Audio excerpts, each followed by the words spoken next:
Hello guys, ഇന്ന് നമ്മൾ തേക്കായി എന്ന് പറഞ്ഞിട്ടൊരു മാർക്കറ്റിൽ പോവുകയാണ് സിംഗപ്പൂരിൽ.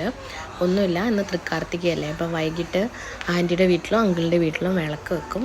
അപ്പോൾ അമ്മ ജോലിക്ക് പോയത് കാരണം ഇന്ന് ഫുള്ള് ഞാൻ വീട്ടിലായിരുന്നു. അപ്പം ബോറടിച്ചിരുന്നപ്പോൾ അങ്കിൾ എന്നെ കൂട്ടിയിട്ട് പോയിട്ട് വരാം എന്ന് പറഞ്ഞു. അങ്ങനെ ഞങ്ങൾ പൂക്കടയിലെത്തി. പൂവ് എന്താ പറയുക, നമ്മുടെ നാട്ടിലെ മറ്റേ മഞ്ഞ ജമന്തി, ഓറഞ്ച് കളറിലെ ജമന്തി, പിന്നെ തുളസി, പിന്നെ റെഡ് റോസ്, അങ്ങനെ കുറച്ച് പൂക്കളെല്ലാം വാങ്ങിച്ചു. പിന്നെ ഞങ്ങൾ ഫ്രൂട്ട്സ് കടയിൽ പോയി. ഫ്രൂട്ട്സ് കടയിൽ നിന്ന് കുറച്ച് മാമ്പഴം, പിന്നെ ആപ്പിള്, ഓറഞ്ച്, പഴം, ഇത്ര സാധനങ്ങൾ വാങ്ങിച്ച് ഞങ്ങൾ അവിടുന്ന് ഇറങ്ങി. പിന്നെ ഇത് പഴത്തിൻ്റെ ബില്ലടിക്കുന്ന കേട്ടോ. പിന്നെ വരുന്ന വഴിക്ക് ഞാൻ ആക്ച്വലി ഉച്ചയ്ക്ക് ഫുഡൊക്കെ കഴിച്ച് വയറ് നിറഞ്ഞിരിക്കുകയായിരുന്നു. എന്നിട്ട് അങ്കിൾ കൊണ്ടുവന്ന് ചപ്പാത്തിയും ഡാൽക്കുർമയും വാങ്ങിച്ച് തന്ന് എങ്ങനെയൊക്കെയോ ഒരെണ്ണം കഴിച്ചു. അത് കഴിഞ്ഞിട്ട് വീട്ടിൽ വന്നപ്പോഴേക്കിനും ആൻറ്റി ഇത്ര റെഡിയാക്കി വെച്ചിട്ടുണ്ടായിരുന്നു കേട്ടോ. ആൻറ്റിയുടെ വീട്ടിലാണ് അമ്മ നിൽക്കുന്നത്. പിന്നെ ആൻറ്റി നമ്മുടെ വിളക്കിൽ എണ്ണ ഒഴിക്കാനുള്ള പ്ലാനിലായിരുന്നു. പൊട്ടിക്കാൻ നോക്കിയിട്ട് പറ്റിയില്ല. പിന്നെ ഞാൻ പൊട്ടിച്ചെല്ലാം കൊടുത്തത്. അപ്പോൾ താത്ത ഉണ്ടായിരുന്നു. താത്ത പൂജാ റൂമെല്ലാം അടിപൊളിയാക്കി വെച്ചു. ഇവിടെ ആൻറ്റി അങ്കിളും കൂടി വിളക്കെല്ലാം വെച്ചിട്ട്, ഇത് പീറ്ററങ്ങളുടെ വീടാട്ടോ. ഇവിടെ അമ്മയും ഞാനും കൂടിയാണ് വിളക്കും കാര്യങ്ങളും എല്ലാം വെച്ചതും പൂജാ റൂമെല്ലാം പൂവും കാര്യങ്ങളും എല്ലാം വെച്ചത്. അപ്പോൾ ഇവിടെ എന്ന് പറഞ്ഞാൽ ഒരു ഡിഫറെൻ്റ് ആണ്. നമ്മുടെ നാട്ടിലെ പോലെയല്ല, ഒരു തമിഴ്നാട് സ്റ്റൈല്. കണ്ടില്ലേ, വീട്ടിൽ പടിയിലെ വിളക്കൊക്കെ വെച്ചു.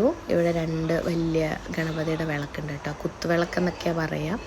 ആ വിളക്കിനകത്ത് നിറച്ച് പൂ വെച്ചു. പിന്നെ ഇത് ഞാനും അമ്മയും കൂടി ആട്ടോ പൂവെല്ലാം വെച്ചത്, വിളക്കെല്ലാം വെച്ചത്. പിന്നെ ഇതെല്ലാം അങ്കിളുടെ റിലേറ്റീവ്സും. പിന്നെ ഒരു റൂമിൽ കാര്യങ്ങളെല്ലാം സെറ്റ് ചെയ്ത് വെച്ചേക്കാം കേട്ടോ.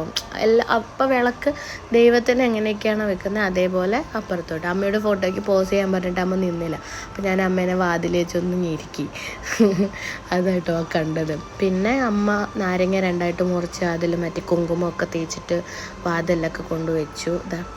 സാമ്പ്രാണി പുകയ്ക്കും ഈ വീട്ടിലൊക്കെ, നല്ല മണം വരും. അപ്പം അതിലെല്ലാം ഇങ്ങനെ പുകച്ചിട്ടാണ് അമ്മ ഇതെല്ലാം കൊണ്ടുവെക്കുന്നത്. അത് കഴിഞ്ഞിട്ട് അമ്മ പടിയുടെ സൈഡിൽ കണ്ണ് കിട്ടാതിരിക്കാനായിട്ടോ ഇങ്ങനെ വെക്കുന്നത്. ഇത് ഞാൻ പറഞ്ഞുതരാം കേട്ടോ, ഒരു മിനിറ്റ്.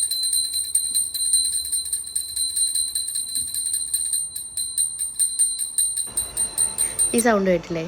ഇങ്ങനെ ആൻറ്റിയും അങ്കിളും താത്തയും അതേപോലെ എല്ലാവരും വീട്ടിലിങ്ങനെ പൂജയൊക്കെ ചെയ്ത് മണിയൊക്കെ അടിച്ച് ദൈവത്തിനെ ഉണർത്തി. പിന്നെ ഫുഡ് വെക്കും കേട്ടോ, കുറച്ച് അവിയൽ അങ്ങനത്തെ കുറച്ച് സാധനങ്ങളൊക്കെ വെക്കും. ഇതെല്ലാം വെച്ചു. പിന്നെ ഞങ്ങളെല്ലാവരും തൊഴുതു. കുറച്ച് ഫോട്ടോസൊക്കെ കൊടുത്തിട്ടുണ്ട്.